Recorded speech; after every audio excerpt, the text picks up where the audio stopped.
We now welcome on a very, very, very special guest. It is head coach of the Chicago Bears, Ben Johnson. Coach, thank you for joining us. I have a loaded first question for you. Can I start with the first question for you first? Yeah, okay. Okay, yeah. All right. Super Bowl scenario. Okay. By the way, I watched an AI thing where they simulated the next 10 years of the Bears with Ben Johnson and Caleb Williams. We won 2 Super Bowls. I like that. Yeah, pretty good. Scenario, Super Bowl, Chicago Bears versus New England Patriots. Oh, Who Bears, are you rooting for? Bears. You are? Bears all day. Okay. Good. Bears. Good. Bears. We got that one out of the way. Bears, yes. All right, my first question is a very important question. Yeah. Very important question. Cat or dog guy? Dog. Yes. Thank Good God. answer. Good answer. Thank God. All right, that's the end of the interview. That's all I needed. There was another coach that we had on. There might have been another a few coach years ago that said not only cats but multiple cats. Yeah. That should have been a red flag. Who was that? I don't know. Forget the guy's Might have name. been the coach before you for the Bears. All right, so you're a dog guy. Do you have a dog? I do not have a dog. Okay, but you love dogs. I like dogs. Okay, that I should have. Yeah, no, yeah, I love dogs. Ended the I interview love right dogs. where we ended So you it. don't own a dog. Are you an aspiring dog owner? Nope. I'm Okay. not. Okay. But you love dogs. You appreciate their work. I don't have time for pets, guys. Okay, Oh, like, that's yeah, fair. that's That's good. fair. Yeah. Football Good is answer. life. Yeah. Football is life. So So I was a little bit worried that you were not going to show up today because you love canceling interviews at the last second. Is that true? Oh. That was a harder question. Hard than mine. question. That was a Hard harder question. question. Was it a question? Yeah, I didn't No, want to no, say I a was- question. I don't know. I was- It sounded like a I statement. was expressing my deep fears. No, honestly, I did want you as the coach of the Commanders last year. I think it worked out well for everybody involved. No question. Yeah. Washington had a great year. Yeah. Great year. Yep. Great ending.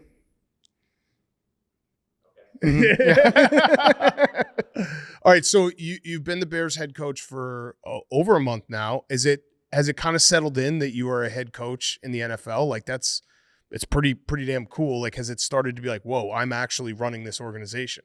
Yeah. I think listen, it's been everything I wanted it to be. I know that. It's been 5 weeks and a lot of work and getting the coaching staff together, getting schedules in place, and it's a lot going on. So I haven't had a chance to reflect yet or anything like that. But no, it's exactly what I wanted. I love that. Would you say you're an offensive guru, a whiz kid, or a QB whisperer? I'd say a damn good football coach. Oh, I like that. How Because about my that? next question was going to be like, which one of those is the best leader of men? And does any of this shit matter? No, yeah, listen, yeah, none of those terms matter. I hate all those terms. Actually, I agree. I want to be a damn good football. I want to be remembered as Andy Reid-esque or Belichick-esque. Like that's what I aspire to be. I like that a lot. You seem like an intense guy, somebody who very clear about your intentions for everything. When did you know that you wanted to be a head football coach? I think it's been every step along the way. That's when you start looking at the next step. And so when Dan Campbell promoted me to tight ends coach, there was a point I was like, man, I love this job. I could do this for the next 20 years. This is great. But then eventually you're like, well, I would love to call plays too at some point. And so, well, you get the opportunity to do that. And then once you're calling plays for a little bit, you're like, oh, well, there's another ladder to climb here. So, yeah, over the last, call it 3 years, that's where it really came to shape. I can't tell you I got into this business to be a head coach. That really wasn't the intent. The intent was to be around some really good people, and I love the game. I love the sport and everything that comes out from it. And so it's just been a natural progression, and it's really the next step. I heard that somewhere along the line you were writing code. Yeah, Is that true? That was a long time ago. Was it like in a football capacity? Yeah, to a degree.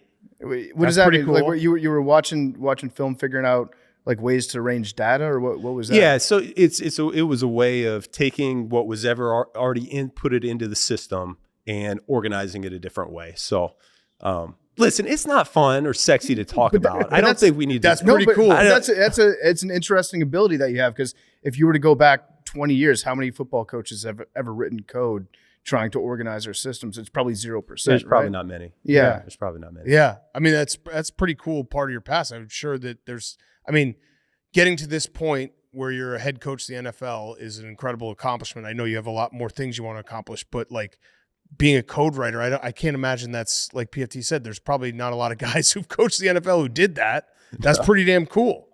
Yeah, if you think so. I do. I think it's cool. I'm cool. counting it as cool. All right, so I love Caleb Williams. What do you see in Caleb Williams and gets you excited about coaching Caleb Williams? I would say what stands out, which is different than where I came from, would be the ability to improvise, the creation when things break down, extend plays, throw on the move outside of the pocket. He's a dynamic athlete. He's got all the intangibles, I believe, that the great quarterbacks have. He wants to be great. He wants to be coached. That was important as well. So I'm still getting to know him, but I really can't wait to get to work with him. Yeah, yeah. One thing that I really love about your coaching style is all the downfield laterals that you do. You like those? I love them. So Okay. we've been talking about that on this show. I think every single head coach that we've interviewed, I've been telling them like more downfield laterals. There's ability to break open big plays. By the way, that defenses are coached on how to tackle, swarm to the ball, opens up gaps. You use that as much as anybody in the NFL in your offense. Is that something that you've like grown up looking at the the percentages and done all the analytics and said you have the ability to make bigger plays? Like, how did that become a key part of your playbook? Well, let me start. The head coaches you did talk to, what did they say? Were they going to? They would kind of laugh and they'd say, Maybe. they would laugh and they'd say, yeah, but you also have a high risk of turning the ball over. Oh, come on. That's baloney. That's what they said about the triple option. Yep. When that came to light, right? And so, listen, it was last year. We're watching self-scout as a staff, and there was a certain concept we had ran a number of times the year before, and it was like, well, what if we did this? You see the same reaction from the defense. It didn't matter what coverage they were in, the same reaction. What if we just sent another player going the other way and we threw the ball to him? And so that's really how that came to light. We did probably, 4 or 5 of them this year in Detroit, and they ended up being pretty darn good plays. But you got to have the right players too. Yeah. It was St. Brown. You know, say you get the ball to St. Brown, he's going to make sure he's doing the right thing with it. He's a dog. You have to coach it. You have to have guys that are ready for it, guys that are ready to pitch it.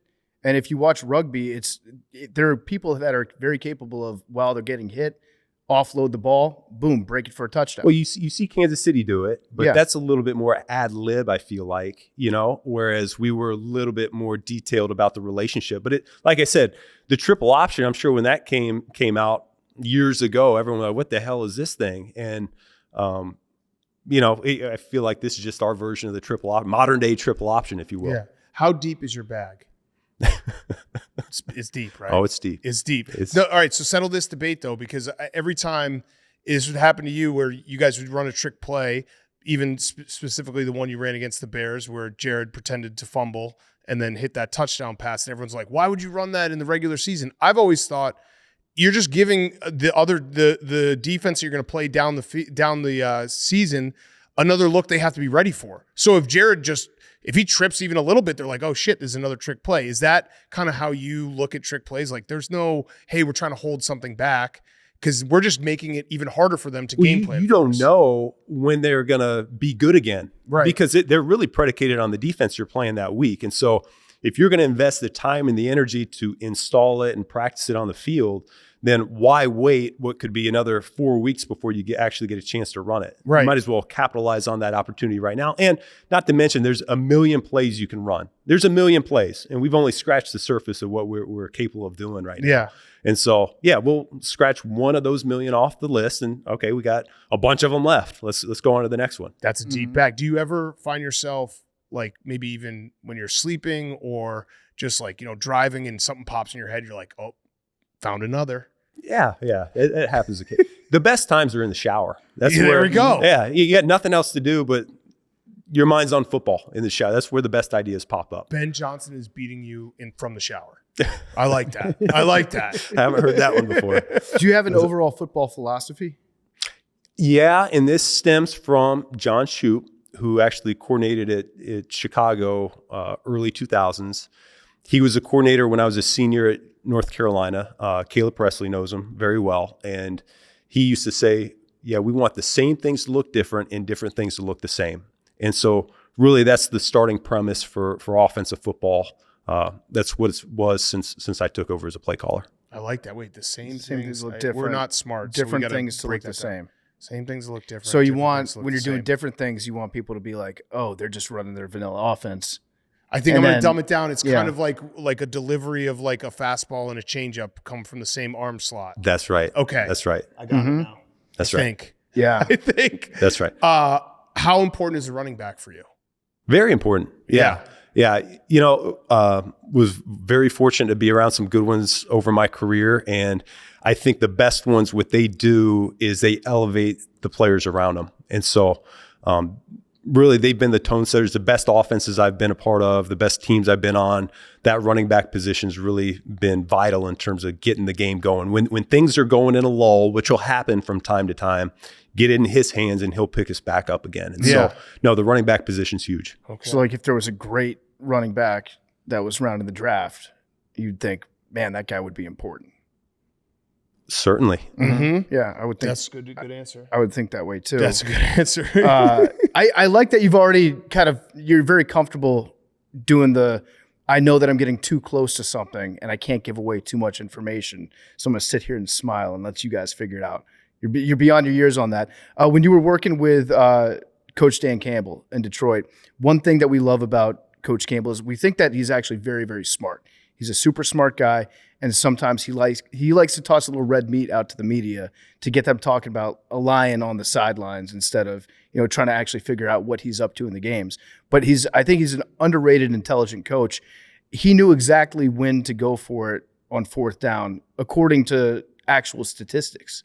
It wasn't like sometimes it might have been overall motto of we're going to be aggressive, but it was all backed up by math on that. Was that like going into every game? Did you know the exact scenarios where you had to be prepared to go for it on fourth down? And if so, did you stay with that plan, or were there times where you had to deviate from the plan? No, you're right. He's super intelligent. Mm-hmm. Yeah. And I've learned a ton from him. Each week was its own entity though. And so it wasn't like you went into the season saying, hey, every 4th and 2, we're always going to go for it. That was not the case. It just depended on the week, the opponent, how aggressive they were, the weather. There's all kinds of factors that come into play. And so going into the game, he would have shared that information with me of, man, once we hit midfield, if you can make it 4th and 3 or less, then you're going to have a green light. And then over the course of the game, once we hit that range, he would be in my headset and telling me, hey, you got 4 downs here, which would tell me, I just got to make this 4th and 3 or less. Right. And so what that allowed me to do as a play caller was we ran the ball a shit ton on 3rd down, right? To make it into those manageable situations. And a lot of those runs we ended up converting anyways, because that's actually the best time to run the ball. Yeah. So I think that was his whole grand scheme. Mm-hmm. There's a lot of science behind it. He contains multitudes. Yeah. We always we're dumb fans, and I think most fans are a little dumb in this way where we're like, oh, he's going for 4th down again. But it felt like for the Lions specifically, you guys you knew you were going for 4th down way before that. You know what I mean? You knew that drive, hey, this is going to be a drive where, like you said, 4th and 3. So it's not a surprise to anyone on the field, and you're planning for that, right. And you're calling plays 3-4 plays ahead. Yeah. And that was the play style there too. So the players knew it. The players knew exactly what we were getting into, not only on offense, but also on defense. They knew, well, there's a chance that we're not going to convert, and now they're going to have to defend a short field or something like that. But, right. The buy-in is so important to any team that you're a part of. And fortunately there in Detroit, there's a lot of player buy-in. Was there ever a time where Dan Campbell, when on the headset, he was just like, no, Ben, that's too crazy. We can't do that. No, I don't think so. I think he's on board. Let it rip. Yeah, absolutely. That's awesome. Yeah, I love that, because your trick plays are very fun to watch. Yeah, and they're like, back to that Jared Goff one. That was an insult play. We can just say it right now. That was an insult play to have fake fall down and score a touchdown, but it was damn cool. Yeah. And I'd just be like, damn, that was pretty damn cool. Nah, I appreciate it. Yeah. It made it come to life. Was it on Thanksgiving, or it might have been the other time you guys played the Bears, where you just had Penei Sewell just stiff arm 4 guys? And that was Thanksgiving. Yeah, that was Thanksgiving. Was he planning on throwing that ball, or was the design just have him run over as many Bears as possible? In hindsight, it should have been that, because that was fun. But no, he threw the ball probably half a dozen times the previous 3 weeks in practice, dimes every single time. Ooh. Wow. Dimes every single time. Put it right on the money. You're talking about 330 pounds running probably 15 miles an hour to his right and throwing it right on the money. Yeah. I don't know if I've seen a more athletic movement. Yeah, it's pretty crazy. Not. It has nothing to do with Thanksgiving, but how are you with timeouts? I like to call them. Okay, but you know when to call them? Yeah. Okay. So you're like 30 seconds left, kind of scrambling. You got a timeout in your pocket, maybe call it? Yeah, if you need it, you call it. Okay. All right. That's good. right. That's good. Clock management is important. I got another coaching scenario for you. Go ahead. At the end of a game, let's say you guys have a lead. I think it might be a 2-point lead, maybe 3-point lead. The opponent has the ball around the 45-yard line. What 45 yard line? Minus 45. Okay. And there's, I don't know, like 4 seconds left. There's 2 schools of thought on how to defend it. One, you use 11 guys to play defense against the Hail Mary. And the other is you have one of your players flip off somebody in the crowd on the Hail Mary.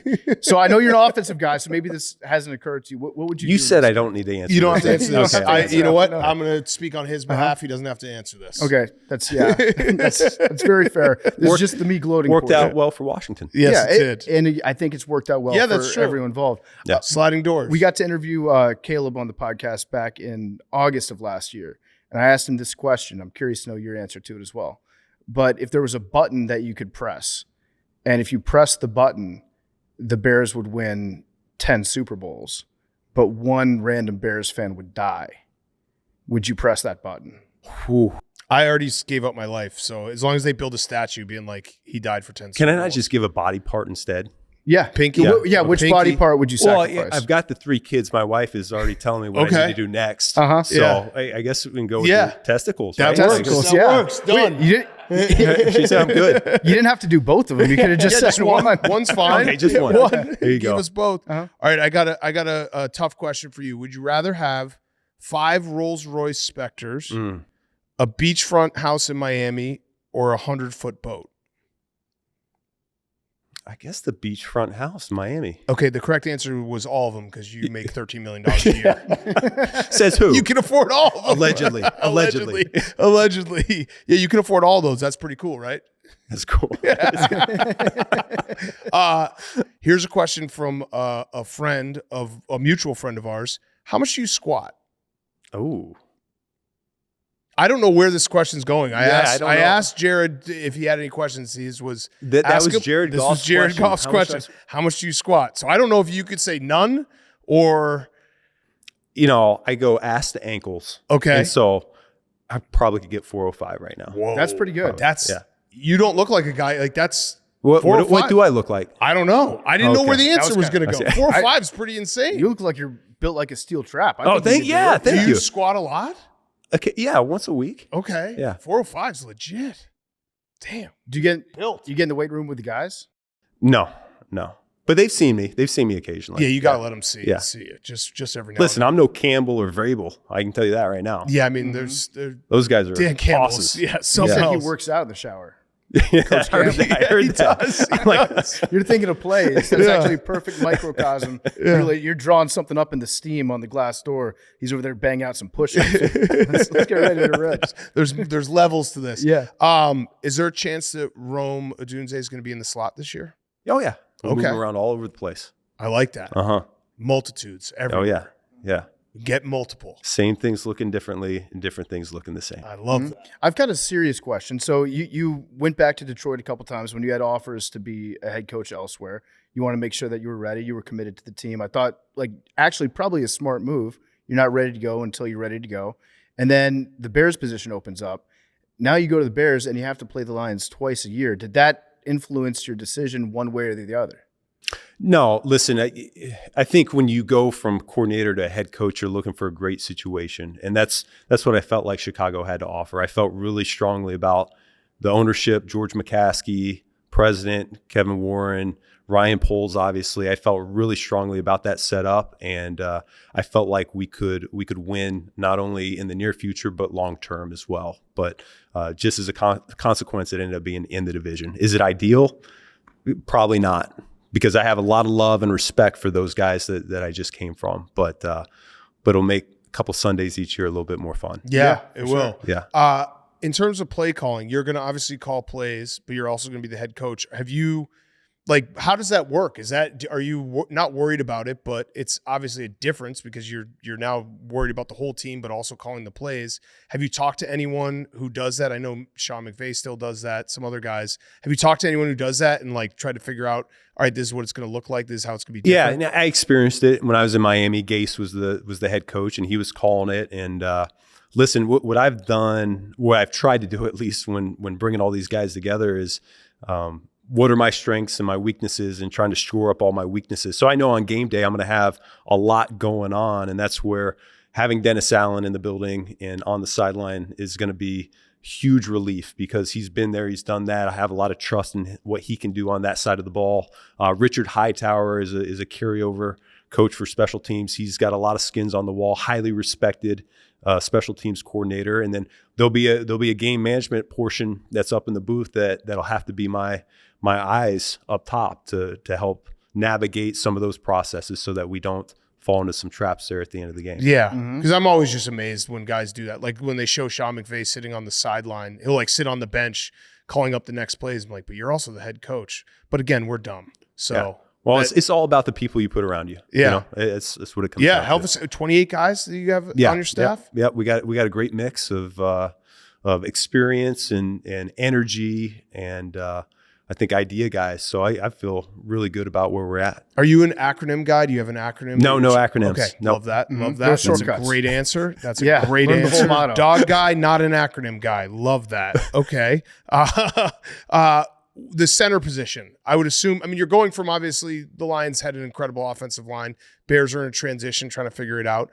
How important is the center for your play calling and your designs and what you're trying to do? I would say it's less about me and it's more about the quarterback. Mm-hmm. So with Caleb being a second-year player and everything that entails, I thought he had a productive first year in terms of exposure of a lot of things that can go on. But to help him out the most here going forward, I do think we need a strong presence at center, smart player that can help set the table from a run game and pass protection perspective. Yeah. Mm-hmm.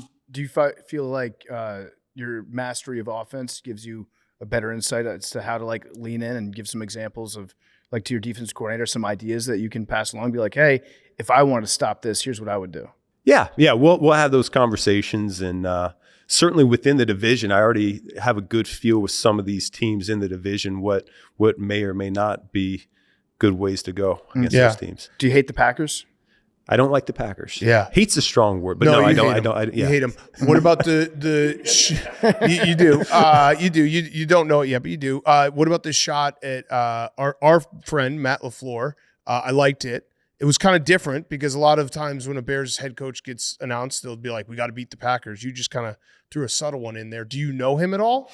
Not like that, no. Okay. No. Oh, I like that. No. Yeah. Yep. You don't know him like that. No, I don't know him like that. Yeah. Did anything get back? Like, no. did he? Oh, listen, it's a friendly rivalry going on, so it'll be fun. Yeah. In 2025, the Bears are 1-0 against the Packers. That's a fact. That's just that's a statistical fact. Yeah, that's a streak you got to keep going. Going only with facts here. That's a fact. All right. So in terms of the draft and the combine, you obviously been to the combine many times, but as a head coach now, like, how much does a combine actually matter? Does it actually, like, is it more just, hey, we got to go watch the tape, this is just kind of an addition to everything we're doing? Or is it like, hey, we're going to try to maybe find a diamond in the rough here? It's another tool. So, I mean, it's the first exposure we get personality and football intelligence with the formal interviews. So just another tool. But yeah, I'd say the end all be all is the tape. Yeah. Mm-hmm. Yeah. What's the longest you've gone without watching tape? Good question. Ooh, that is a good question. I don't know if I have the answer for that one. Has it been like longer than a week? It's probably been about a week. Have you taken a vacation and gone somewhere? You don't didn't bring the sneak off iPad a little with you? tape? No, you go private browser when you're in the bathroom looking at some tape. Incognito mode. Incognito mode. Honey, I swear I'm not looking at tape right now. But you probably watch a ton, I would imagine. Oh, yeah. Like how many hours a week would you say? Ooh, shoot. Probably 40. Full-time job grinding tape. Yeah. That's crazy. I mean, particularly during the season, but off season, it adds up. And is it, I mean, we're not tape watchers like that. I watch some Twitter tape. But is there moments where like aha moments that you find in those 40 hours that are just, I would imagine that's why you keep going back. That's where those ideas pop up. Right. You know, last offseason about the laterals, and then we had some other cool stuff with lineman splits, moving them around and things like that. So yeah, you kind of collect that as you're watching everything. So Yeah. Big Cat asked you if you ever got reined in by Coach Campbell, or he was like, "That's too crazy." But have you ever had to rein yourself in? Was there a play that you designed and you were like, "This is too much"? No, I mean, the best example would have been that stumble bump play from Jared. I actually wanted him to put the ball on the ground, and he's That's the one. insane. He's the one that told me, "Hey, I don't know if that's the best idea." So Yeah. I mean, really, the players will start bringing us back down to earth. Yeah. Did you practice it with him putting the ball on the ground? No. He said he said no way. Probably right away. smart. That would have been one where if it worked, it would have been maybe the best play ever. But if it didn't work, it would be like, this is the dumbest play ever designed. Yeah.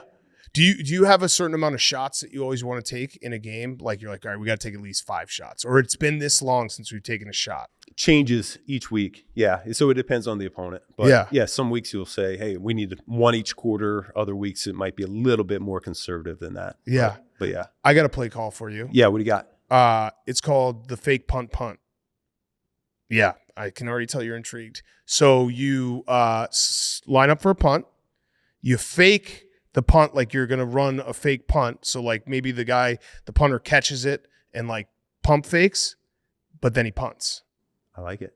Yeah, because then everyone comes up and then you get a free, if you're trying to get them to not return it, and then you do the fake punt all season long, and then finally at the end, you actually fake punt. It's like the fake flea flicker run. Yeah. Right? Yeah. Fake, Yes. right? Yes. Yeah, but just the special teams version. Yes. I love it. Fake punt. Yeah, now we're talking. If you do the fake punt, I'd be the happiest guy in the Are world. you coming to OTAs this year? Yeah, I'll be there. Okay, good. We'll install that. I've seen one team do it. I think they did it by accident in college. I think they just screwed up their punt. Those are the best ones, though. Yeah. All the good worked. ones are No accidents. one returned Yeah, it. It that's just right. rolled down. That's right. Yeah.